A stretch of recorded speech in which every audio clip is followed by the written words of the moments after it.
Pete? Yep. Alrighty. Well, welcome everybody to the third meeting of our Soil Health Working Group. We're on the Bronkema farm, Shady Side Farm, and it's a meeting we're having in an organic farm, which is kind of exciting, for me anyway.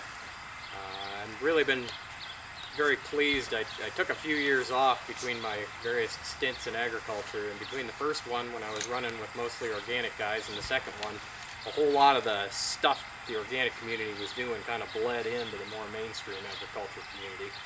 So that's why when Mike kind of hinted he'd be willing to have a meeting, I jumped on that, because I think there's a lot to learn from the organic community, no matter what kind of farm you're running. Just like I think there's good things for organic guys and little farmers to learn from the big farmers out there. So nice to have this diversity in the series.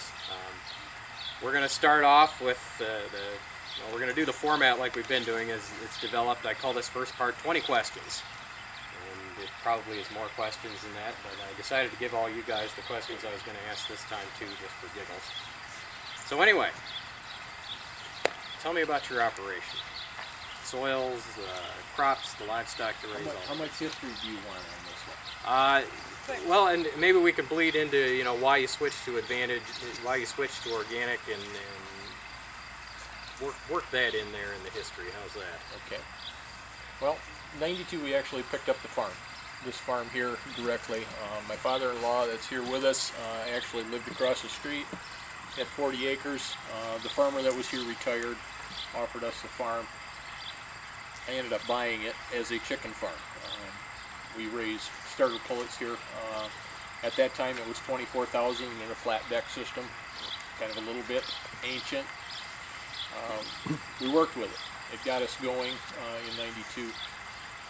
'96 we were able to expand, where I put in a drop-through system, which is now considered ancient again. It got me up to 55,000.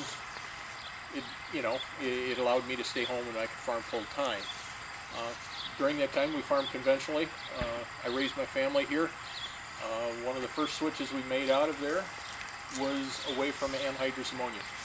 I just couldn't put myself in the position of my kids and anhydrous ammonia together. It just scared me. So we went to N28. That was one of the switches, and everything has kind of progressed from there.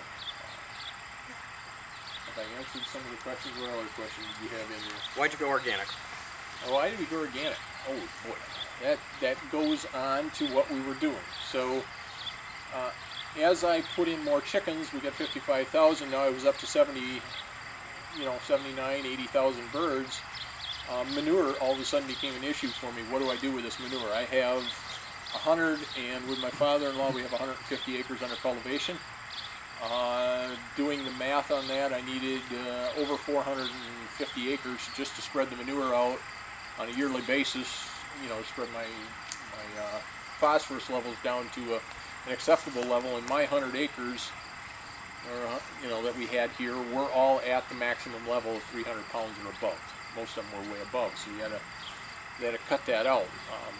So the step we took was we did the in-vessel composting. Part of our tour tonight, I'd love to have you guys see that a little bit.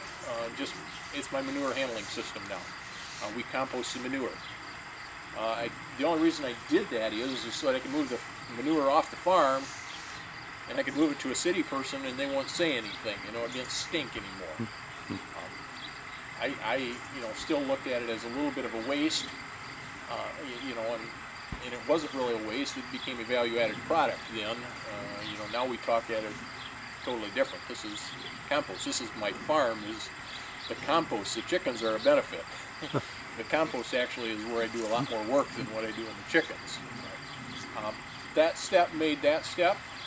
When we got into that step, like I said, we got out of the anhydrous. We went to N28. Got the compost going. Had to understand more about composting. Got my education in compost a little bit. Got my feet wet. Knew what it was. And started attending more of these natural systems and this kind of stuff. When I was there, then I ran across Joe Scrimger from Biosystems. He's here with us tonight. I encourage, ask questions pretty soon when we get a chance with him. And we started discussing some of these things, and he pointed out what happened when we switched from anhydrous to N28. and all of some of these questions started answering together, and then we started talking about compost, and he said, well, I can make some recommendations for what we can do with compost. And he started helping me a little bit more understanding compost, and then we started looking at how we could apply compost, within our farm system. He's been working with me now for 8 years, doing the soil testing, and doing some recommendations for me on what we do with the soils and how we handle our soil fertility.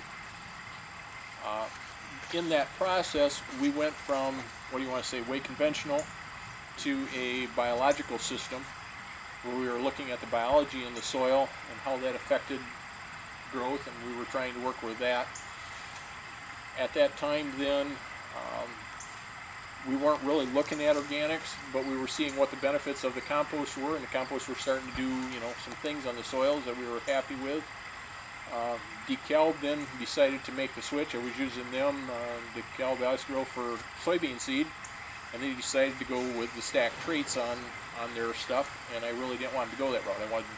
I was more tempted to stay with the conventional and try a little bit of the organic stuff. And well, when they did that, that kind of pushed me, twisted my arm, and I says, okay, I'm going to go try the organic stuff, see what we can do and what that leads to, and that kind of stuff. So that was a couple years into Joe, 3-4 years into Joe, and then we made the switch. We've had 3 years of transitioning, and now we've got 3 years as a certified organic farm. There you go. What are the advantages you see in being organic? Is it primarily marketing? Is it? The only reason I went for the organic certification is I knew I had to market my product, and if I was going to make a specialty product with compost, then I needed a market for it. The soybean market is kind of saturated here, and you're limited on the dollars and cents I can take in.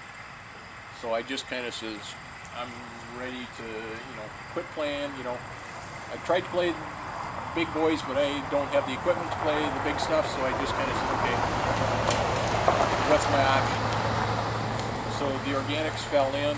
We started that way, so that's why we got the certification, is so we could sell product and hopefully receive a higher dollar from it. It works. The farm's pretty diverse. You've got a lot going on here. Do you want to talk about, well, I don't want to put words in your mouth, but how does, for example, growing the dry beans relate to the chickens, relates to the bees, relates to the sheep? The chickens started it. We got the compost. The compost then says, okay, we can put that on.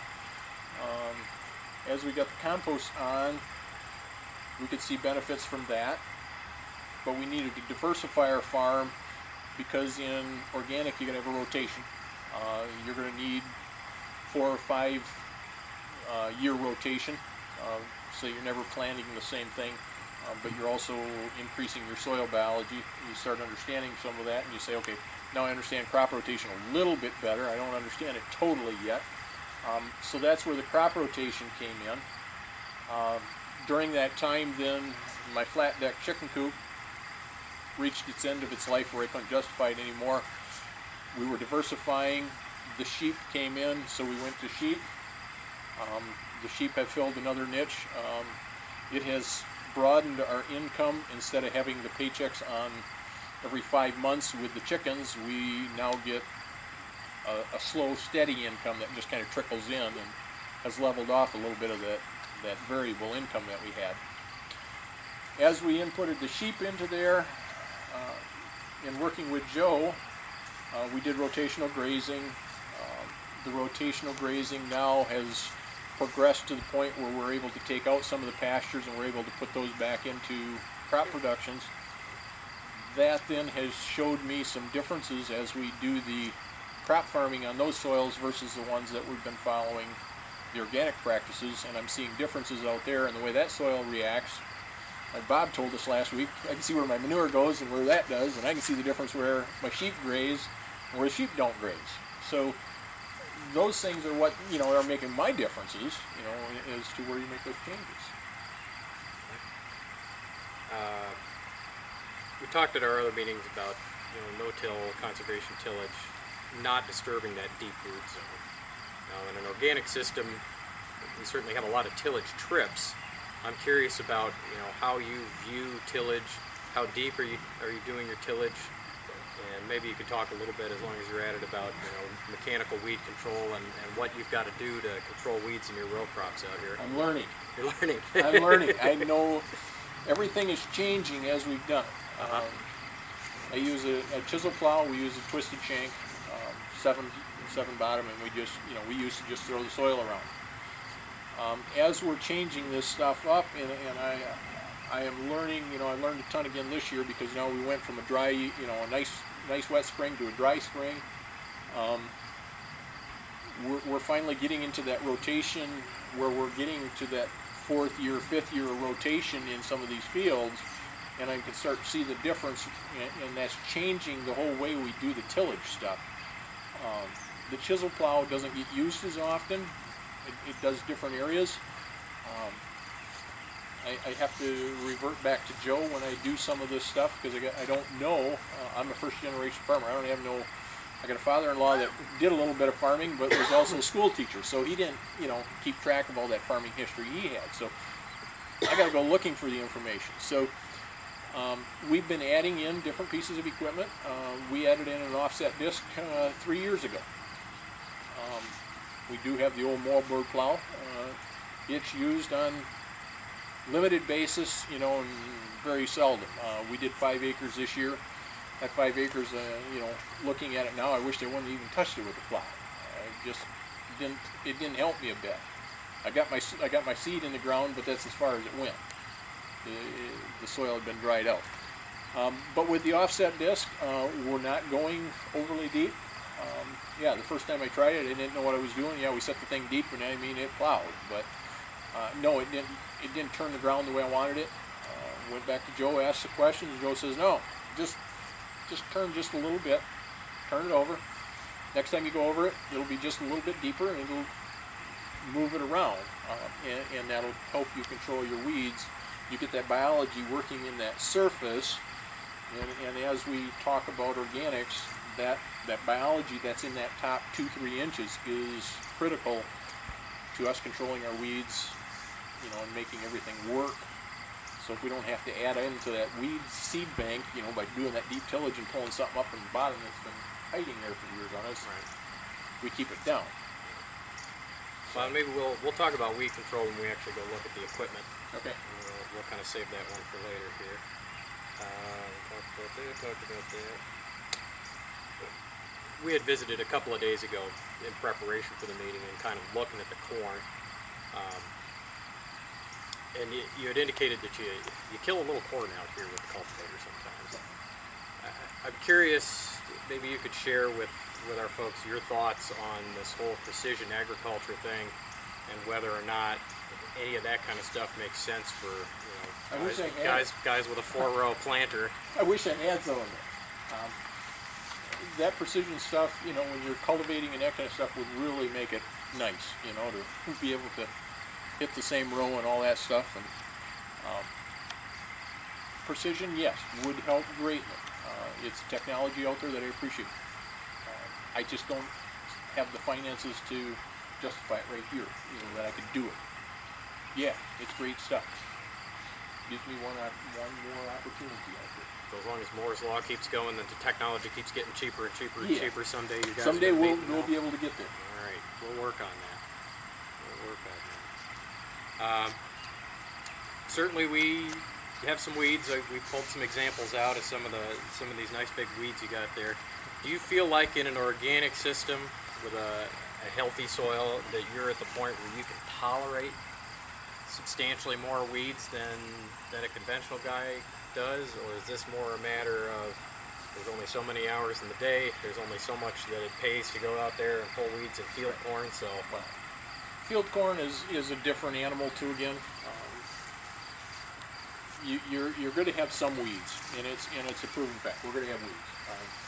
I've even walked through, you know, your conventional fields, and there's a weed or two in it. Sure. Now, granted, we have more weeds than that, but we tend to try and keep our weeds knocked down. We get out in the field, yeah, you're going to see it. I made mistakes out there. I didn't get my tillage or my planting right. I didn't have my seeds in the ground quite as far as what I should have for when I did my first cultivation. That knocked out a few when we cultivated before we even had emergence. So, you know, I lost a little bit of stand there, but every year I'm gaining a little bit more knowledge as to what the cultivation has to be and how I'm supposed to do it. I learned things that I, you know, never knew about plants. I can just about bury a soybean and still have it keep going on me, and it's amazing, you know. When I do bury it, I also take care of one more set of weeds that I don't want to deal with. So it's a practice, and it takes practice to do it.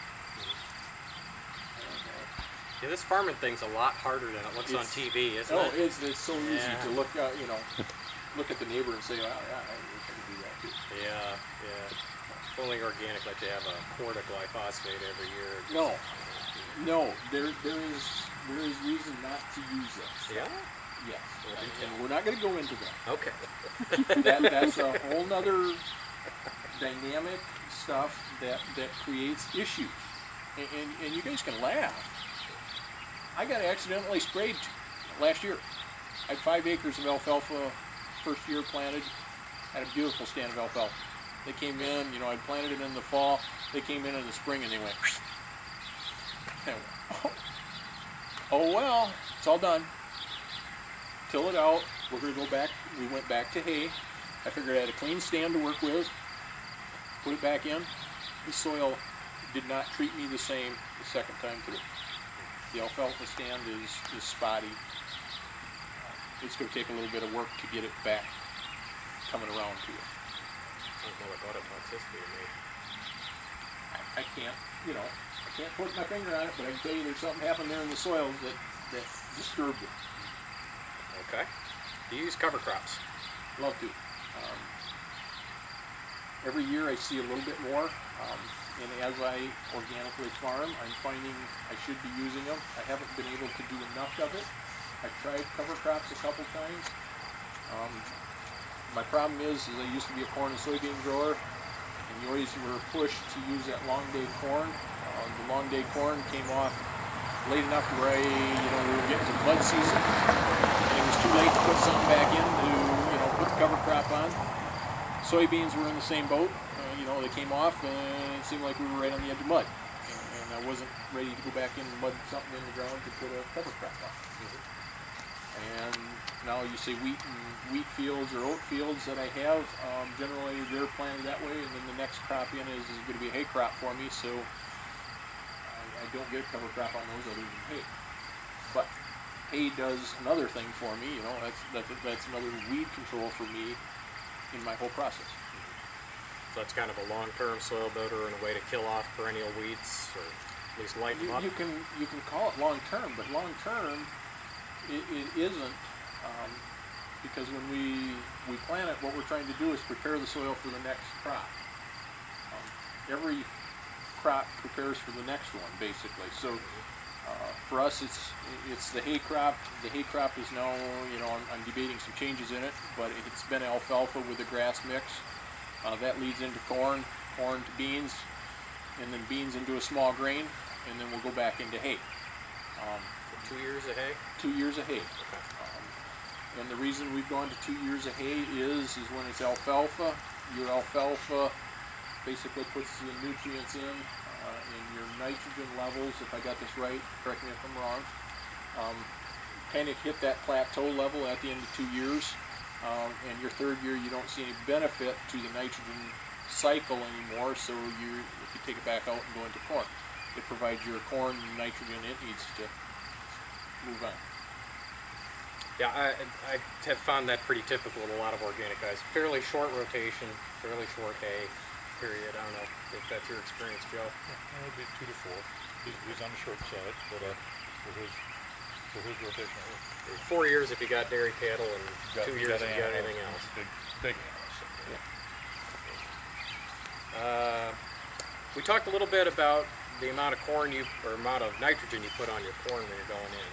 And you put on feather meal that gives you the equivalent of 10 pounds of actual N. Well, we're putting on feather meal is 12% nitrogen. we've been putting on 150 to 200 pounds of feather meal at the start. That's my nitrogen source. I'm trying to think where the compost has been going. You know, if I do put on compost, it's at 1 or 2 yards per acre, and that's generally been going on some hay ground. You know, to start, you know, to get everything going. Yeah, get moving to the next one. up, yeah. We're just, you know, so like I said to you, Mark, 200 pounds at 12, that's 24 pounds of N that we put onto a cornfield as a starter, and that happens to be the N that we put on. So there's no side dressing, there's No side dressing. nothing else. I haven't. No. So We could use ammonium nitrate, but doing the nitrogen tests and that kind of stuff, we're all right. Okay. And the yield you're getting is, Well, last year I just had a 6-acre piece that gave me 160 bushel to the acre. So that's the high side. But my normal yields when I was conventional was in that 100 to 125. And we're dry land. We have no irrigation. and it's pretty darn sandy. Yes. Can organic be irrigated? Yes. Yeah, fortunately water is still an organic input, so that's a plus. For now, anyway. For now, yeah. Is that feather meal, is that ground up? It's actually cooked, and then it's kind of pelletized. It's just a dark, earthy smelling pellet. It flows through the planter, you know, the augers just like normal, except that it doesn't rot my augers out. There is a benefit to it. I guess what I see with that is, you know, it doesn't sound like very much nitrogen, you know, and most of our guys are putting on, what, 40 pounds of planting? Side 40 dressing with pounds? another, Yeah, even more than that. 15 gallons of 28 would give us a little bit, well, that'd be about 40. yeah. That's about, But the thing is, that nitrogen that you're putting on is pretty highly available. Varies a little bit depending on what you're talking about. And I guess what I see is that those conventional fertilizers have a tendency to get consumed by the soil biology, washed out by the rain and all that. Your feather meal, on the other hand, that's got to go through some biological processes to become available. Right. So by about the time that corn really starts to need it, that's when that nitrogen is more available. So even though there's a lot less going on for total numbers, it's actually more available with the critical periods of growth. So it's, I think there's some reasons that go into why that 24 pounds maybe works a little better than. It works differently. And it took, you know, the first year it didn't work as good as what it, you know, the longer I've been doing this, the more I see it actually working. You know, the first few years were like, okay, are we getting enough or aren't we? And now we're starting to see where, but that has to do with the soil building that we're doing too under the organic practices that we've been doing. you get your own stabilizer then. You know, and Hydro says insert, you know, and Agritech is 28, right? Well, essentially what you're doing with a stabilizer is you're kind of wiping out the denitrifying bacteria, the bacteria that are going to take that plant available nitrogen and convert it either to some unavailable form or to nitrogen gas. So if you can kill those bacteria off, you know, you get a little more time. But you've got nitrogen from the hay crop. Right. There is.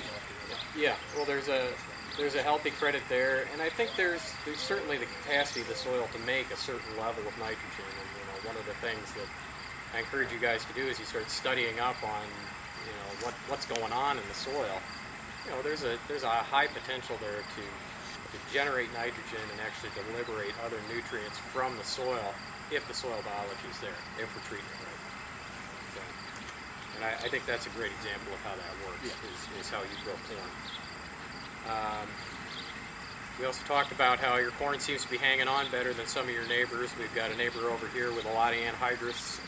Actually, the anhydrous is that way. Anhydrous is this way, and Mr. N28 is over there. Okay.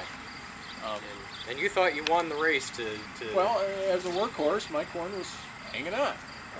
You know, I saw the anhydrous guys, you know, that kind of yellowed out first, and then it was a couple of weeks later that I saw the N28 kind of start yellowing, and I had another week and a half before mine actually started yellowing out.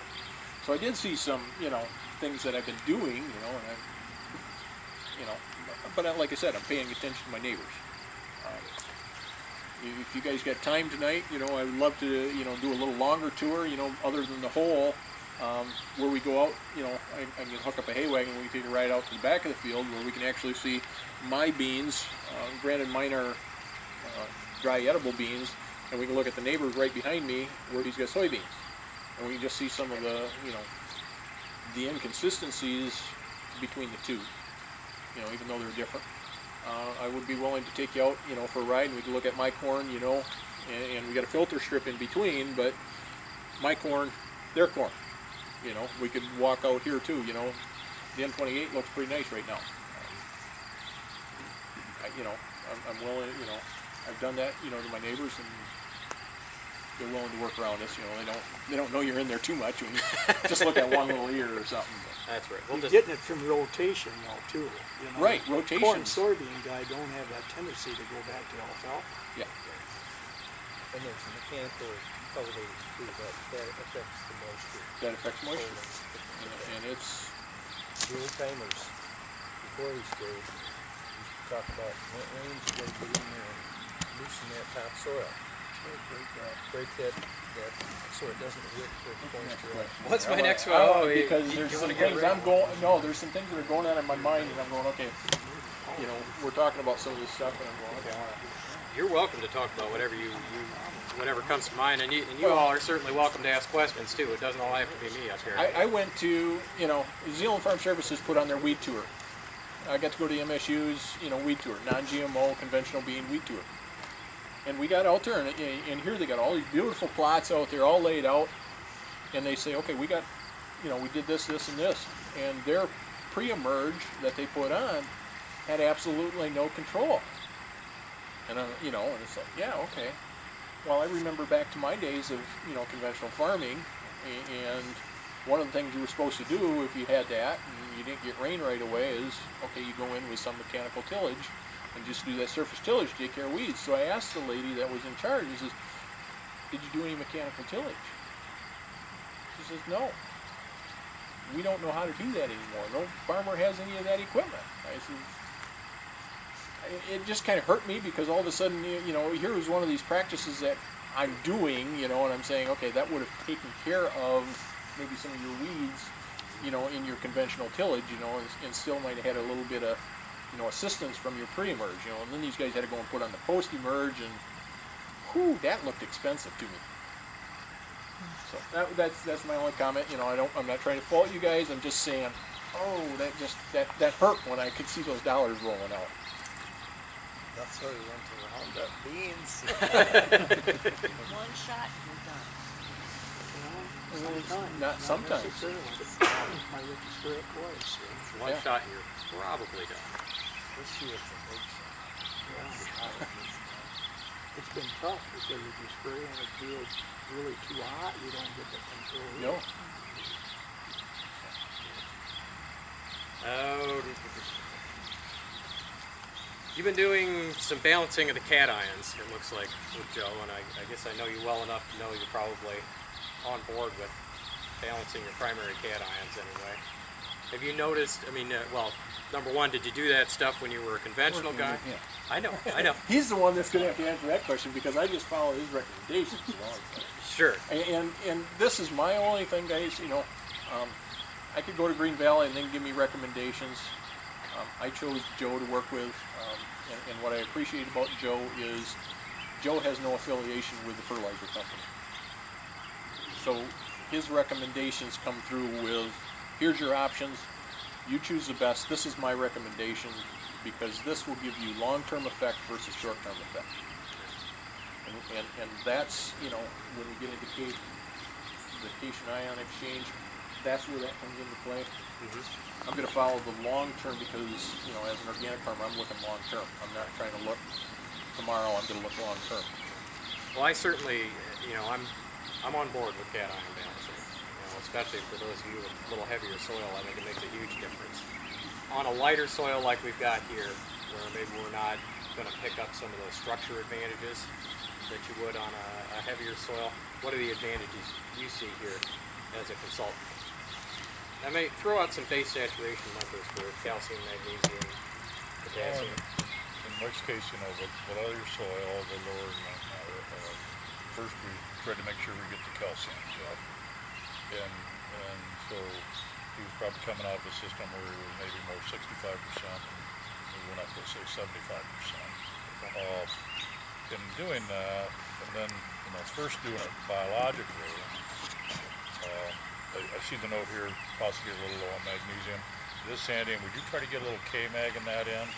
I don't like to run the magnesium too high. So 15%? In the balance, we're going to balance out a hair lower, so we're going to watch it. We'd rather get it from K-mag than like bromide lime, because, you know, initially we didn't know if we were going to move to organics, but we want to make room. And move to organics in that transitional process, we'll get some pH increase. It seems to happen. So we don't want to get the pH too high, you know. So we're going to run the magnesium a hair lower, Okay. and then just keep putting on the K-mag, even use the Epsom salts if we had to. But we don't, because if we boost the magnesium up, there's a correlation to the nitrogen, and in some cases we're going to get nitrogen loss. And nitrogen is one of the hard things on the start. I mean, and yeah, but feather meal works. It's fairly expensive though too, right now compared to all fertilizers up to, but it's lower analysis, but it's in that same price range. But it works real nice over the period of the year, and so especially when you got these rotational effects. But we're going to run the potassium a little lower. When they first started, Mike had put on say regular potash. We look at the cations, and then we look at the solubility of the nutrient. So in general, we had potash that was working really good, and we tried to slow that down. Now it's slow. Now we have to put in a little sulfate of potash on that, but we'd run that say at 3% versus 4 or 5% in a conventional level. But we've already tried to build a higher CEC because we're focusing on organic matter. We got the calcium higher. We got a little higher CEC, so 3% and a higher CEC is a little more than 4% and a lower CEC. What I'm getting at. So we changed that, but we're going for a higher holding capacity. So the potassium we're going to run a little lower, magnesium a little lower. We're going to run the calcium higher, and Mike does have a higher phosphate reserve, partially because of the poultry being here. In some fields we have to watch that, and we have not been able to use compost on, especially the poultry, because of the phosphate. Right. And so the compost goes more down on that end. Closer to the buildings, it's more feathered, you know, because of the phosphate. And we're trying to get that to come down. Now, some of the fields we've even, I mean, it seems like it's sort of been in and out of solubility. And we do have some tests here. Maybe just pass around one of those on a soil food web test, looking at the bacterial and fungal organisms. I think there's tests on both sides of that. I'm not sure what's on the other side, but you know, this nitrogen thing tends to be a bacterial process, and we can get that going, but you know, organically to get that phosphate to work, that's a fungal process, and so we've got to watch, and having the feather meal be slow release and having it be from that meal source actually will encourage the fungal organisms. The more soluble we get that, it just encourages more bacterial organisms, which gives us a harder time bringing that phosphate level down. We want to get that working and get it down so we can use compost on all the fields. And there's a little bit of a challenge there in our balance process. But that's starting to work, and it is working better, but light sands and sand, you know, I mean, sometimes it takes off early in the spring, but it's getting it to hold in the summer is part of the key. And I think that's the thing that Mike is starting to approach more. And for any of you that have really done organic farming, that's when it really starts to work, is when you start to see the difference in dry weather. And usually it will show a difference in dry weather. Then the farther you do it, it'll start to be more competitive with hot weather too. But it's slower, but it's more consistent. That's what we're looking for. We're not looking for that racehorse deal. We're looking for the deal for the whole year. And we're trying to make sure we do the nutritional thing if we're going to be feeding animals. Part of Mike's animals are contracted, so they're getting outside feed, but the lambs and whatever, when they're doing more of that, that's getting feed from the farm, so we're trying to look at nutrition too when you're making yield, especially like on the hay. So we're not gonna give it as much potash, because we're gonna say potash is gonna make more yield, but it's gonna make less nutrition. As long as we've got you talking, we have a gentleman up the road here I know you used to work for, because I used to work for him too, that's where I met you. He grows blueberries, and he took some of his blueberries organic as well. What's the difference that what would be different about the kinds of recommendations that you would make to a fruit farmer as compared to somebody who's more of a row crop hay guy? Any substantial differences in the recommendations, or? I think we'll see on the corn we have a lot more flexibility. We could use more manure there. You know, it'll take that quick nitrogen. We still want to watch it. We don't want to leach nitrogen. You know, that's one of the hardest things on the soil is leaching nitrogen. Because it's going to take other cations out with it when it leaches. Soil will get hard. So we don't want to do that. So we can use manure sometimes. Blueberries, fruit, you know, if they were renovating, doing a new planting, I can see using some manure sometimes. Putting manure onto a growing fruit crop, that's playing with fire. You know, like apple guys, you get a little fire blight going, and manure just makes it worse. When they do the compost and slow that nutrient down, we can decrease fire. We can decrease apple steam.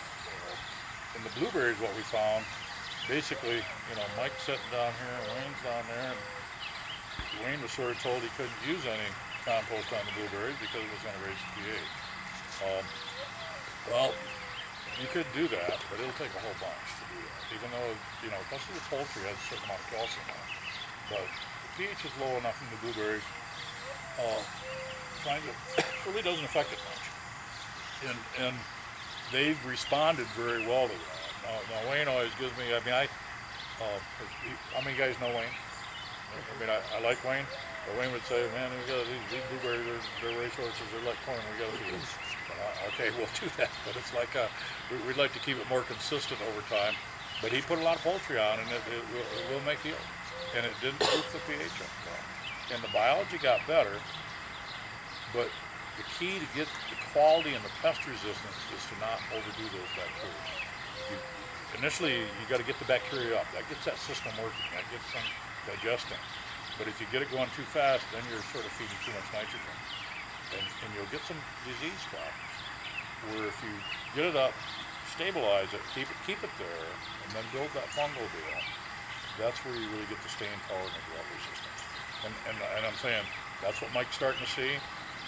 That'll continue to be more visible. That's a slow process to get going, but once it starts going, it's very consistent.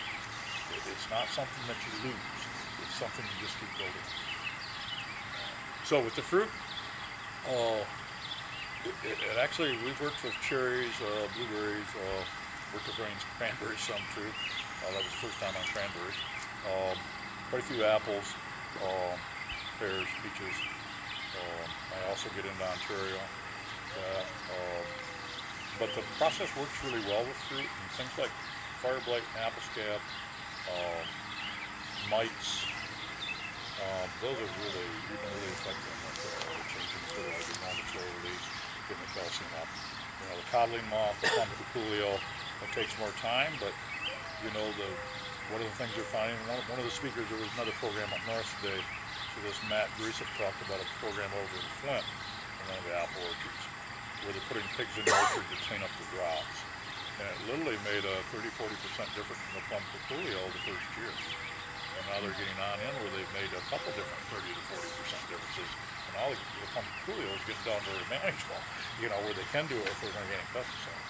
You know, so you get those multiple things working, and in fruit, actually, which we started working fruit about 20 years ago and hadn't worked with it much and didn't know, so we wanted to work with something. But it actually works really well with fruit. So there's more options. But those diseases are the big thing to keep under control. In the long term, there will be less insect problem too. That's a little bit longer. In the same way here, we're saying in the longer term, you get a better handle on the weeds, but you see this character of being able to handle the dry weather better. And if you looked at the long-term research, which is Rodale out in Pennsylvania, they're approaching 26, 27 years. The first 15 years, they showed the difference in the dry weather. When they got into the 20-year period, they showed difference in wet weather too. They're functioning better than them. I don't know if I got the cation questions. You kind of nibbled around Yeah, it. yeah. We'll take it. I have some sheets. Like we have some. I mean, so this 75 running the calcium higher. That's a little harder to do in blueberries. We do have to respect the pH, but so we give them small amounts of calcium along the way. We don't try to move the pH. We just try to feed them a little bit. We find, I mean, it tends to leach, but we can get the calcium up, and that will make a difference in taste in blueberries. It does make a difference in taste. This gives them more depth. It gives them a sweeter berry. And it's not like you're really trying to lime them like you're doing everything else, but use a little lime, a little gypsum, use a little domite lime. Probably keep rotating. A little gypsum, a little high calcium. Might only be 500 pounds of lime. And then a little domite lime, and maybe go back to gypsum again. And then the poultry's going in there regular, and it does have some calcium. So we can do this, and it doesn't really affect the pH much. Because you're in this lower area, and the pH, and you need to understand that logarithmic effect. That the lower it is, maybe 100 times more acid. So when it gets higher, it gets easier to move it. When it's slower, it takes quite a little bit to move it. So that's why the poultry didn't really move it much. But with the organics, I will come back and say, when the soil starts to work, understanding the difference between acid and alkali and how that works. A conventional system is continually liming to counter the effect of the acidity of the products you put on. And even the herbicide is acid. So you continually lime. But a healthy system, a person that's sick, the cell structure in the body has gone more acid. That creates a system of, say, cancer, etc. It's like a system of degenerative health. In the soil, when it keeps trying to be acid, that's going in the wrong direction. You'd rather have a soil acting more alkaline. But then when it acts alkali, you've got to be ready that pH is going to try to climb on you a little bit. So you sort of prepare for that. Because you prefer to have it slightly acid. That's what you prefer in this system. So acid-alkali balance is real key to thinking about the health of the plant, the health of the soil, and the health of the person. Sounds like when you give up using those acidifying fertilizers, primarily nitrogens, if you've already got a fairly substantial base of limestone that's been worked into the soil for years and years and years, that acid factor disappears, but that limestone continues to dissociate and make the soil more Because of the more biological alkaline. factor. Right. Now right. you're doing a biological thing, and that works different. But it tends to, when it's working properly, we run two types of tests. One gives us the chemistry of the soil and the pH. Another one gives us how the soil is acting the day we test it. And a lot of times we'll find a 6.5 pH that's acting like a 5.7. And then when it starts working better, it'll act like a 6.6. It'll act a little alkali when it starts working better. But most farms, it's acting acid. And that's why every so many years we got the more lime. Organic system, you look at the cost, there will be more lime on the start, but once it gets working, there's hardly no lime. Because you're not acidifying the system. You'll actually get a buildup of calcium. While you're harvesting it off, it starts to be dynamic. No, I hinted a little bit that I've seen a lot of things moving from the organic world kind of into the more conventional world. I'm curious what are the things that organic farmers do typically, or the methods that organic farmers use, the most valuable things that could come out of this world that you don't typically see on a conventional farm. Three things you'd like to see every farmer do that you typically see on an organic farm that you don't see on a conventional farm. And we'll start with you as long as I got the camera pointed that way. I think the classic is the rotation. Even though in the end, I'm saying the rotation is really needed when you get started. In the end, you wouldn't have to do as much rotation. Rotation is not the answer. It's not doing things that are negative to the soil. But the rotation gets us around and helps us heal up. So rotation is a big thing. Getting the calcium right. And I think having part of your nutrients coming from compost is really your source. Not that you can't use other minerals, potash, whatever. But part of it, the thing about potash is it doesn't affect your organic matter. You see what I'm saying? Where if you're putting compost on, you're getting some potash, but you're affecting your organic matter, and you're affecting your nitrogen, and you're affecting your phosphorus, and you're affecting your calcium. So we always like to leave room for that. So we'll run the potash a hair lower, so we always got room for some compost or some manure without getting that potash too high. Because if we get it too high, it's going to make more of those bubbly foods. It just does. How about paying attention to salt index? If we're anywhere, remember the feedlot operation, the confined chickens is a feedlot operation. The chicken manure is going to have a certain amount of salt, but we really see that as more on a beef farm or a dairy farm. Now most of those animals are confined, and there will be a certain salt factor. The other thing is, if it's showing up on a cash crop farm, there's just too much fertilizer. It's either too much nitrogen or too much water. So those are the two big sources of salt. It can show up, but I'm saying they're going for high yields. They're not really going for balancing the system at all. And it's not that you can get high yield by balancing if you got good soil. And that's why you want to get your soil quality good versus just making fertilizer gather with you. I'm not against fertilizer, even conventional. I'm just saying fertilizer is not the problem. It's the misuse of the odors that's the problem.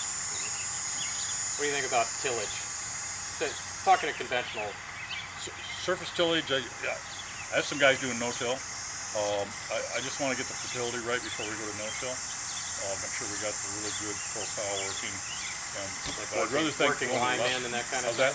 Working in the lime. Make and sure all we that got the before lime profile really good. Even if we're going to no-till, we better make sure we got our subsoil done. We want to have it right. Then we could go to no-till or less tillage. But we got guys that intercrop wheat into the soy. They're going to fly it on or spread it on or leaf ground. Basically no-till. Or they would, some were just doing no-till oats in the spring and after soybeans and not doing till. Put rye into corn, then pasture, no-till section. But as far as do the whole cycle, so we're not against no-till, but we're saying using more chemical to do no-till we question. If we can do no-till and use less chemical, I'm all in favor. And there is ways to do that. There is a book called One Straw Revolution. It's written by a Japanese guy. Yep, he's a small farmer, but if you read that book, you can get pieces out of it. And there's pieces you can fit to larger acreage. And it's using mulch and whatever, it's pretty key. Even some of the guys like Rodale, Kellogg Biological Center, Dill, Much down there, and I forget the name from Rodale, they're crimping the rye at the right stage. We've seen the guys out in Pennsylvania do that way back when. We've played with that. We have quite a few organic guys in Canada that would be drilling soybeans into rye at the right stage. And if it doesn't stay down now, just a few days later, they'll just roll it again. There you go. So they do some no-till there. So, but surface tillage versus mower plowing or no-tilling, we'd say surface tillage, just some chiseling. This ground, we don't see the need for as much deep tillage, but we do have to fracture it now and then. We do like the disc to really get this, be able to break up a sod of any type and get things decaying. How about these vertical tillage tools? Is it a glorified sharp disc, or is it a different animal altogether? Well, the high speed factor, on the older equipment, the higher speed, you got your more breakage. Now they're making this new stuff better, and if you got your stones picked and everything, the higher speed really gives you less compaction. And so what they're calling vertical tillage, that was done a little bit in the past, but I'm in favor of that. Yeah. No, I'd say it's a plus. I'm a lot of money. To update you. I say sometimes we can find some of that other equipment that fits in at the right price. And sometimes it's used. And maybe it would be a little. Mike's got a good offset. There's a lot of different offsets, and some people will say, well, the disc is going to compact. And I'm saying, well, if the soil is too wet or not ready for it, any disc will compact. So if you've got your condition right, the bigger thing is getting the organic matter functioning properly. So you're getting soil to respond like a sponge. You should be able to go over it, and it should want to come back. And that's partially organic matter, but it's partially a biological factor. A lot of soils have lost that biological factor. So you can try to do a lot of things. Caterpillar tractors and tracks and everything. And if you you lose the biological factor, I'm saying, you can spend a lot of money on Caterpillar tractors, and that's not gonna solve it. And you could have an older tractor that's conventional wheels and get that biological factor there, and you can pretty well buffer anything. It'll pretty well, as long as you don't abuse, you know, the cars. I mean, we'd see that all the way to the, say, the Elma City muck, where at one time, you know, organic matter, they're over 50%, but at one time they could only run the small cleat tractor. I mean, the Oliver tractor back in the 50s, with 50 horsepower, was the only thing they could get over the muck and work it. Well, they've got that muck different now. They can run a 200 horsepower four-wheel drive over it, no problem. I mean, it was so spongy back then. Well, it's not spongy anymore. It's like a Tiled every 15 feet. it tends to be tile, but in some cases, tile don't work. You know what I mean? The water won't penetrate. Yeah. Iron ochre? Excuse me? Do you get iron ochre in it then? Not necessarily. Not necessarily. It's just the carbon. There was some discussion on that today. Old carbon versus new carbon. Old carbon is really not as active in feeding. It's your structure, but meaning some of that muck will plow right out in chunks. It's just a certain dryness to it, you know. It'll plow like hard clay. You know, it's like but it's become that way over the last 35 years. It didn't plow that way 40 years ago. You know, it's the biology has changed. So the extreme of that, real quick, we'll just say, across Michigan, and especially on the muck, the two extremes we see dead spots on farms. First on the potato farms, sand in our area. We could understand that, loss of organic, loss of biology. Then we saw it on the muck, and that really confused us. We got 50% organic matter, and we've got dead spots. Then we saw it on regular cash croppers that was 3 or 4% organic matter. And it was basically, they lost the biology. And it's not that they lost all biology, they still had anaerobic biology, but they didn't have any aerobic. And all the fertilizer basically has got to go through that biology, no matter who it comes from, organically or non-organic, to work properly. So we've seen that way back when, and that really got us on to, the surface tillage, the calcium. Because some of the guys over there would say, if we line that, we can get it back again. You know what I'm saying? But what happens if it comes back again? Well, we lime it again, but it doesn't work as well. Meaning,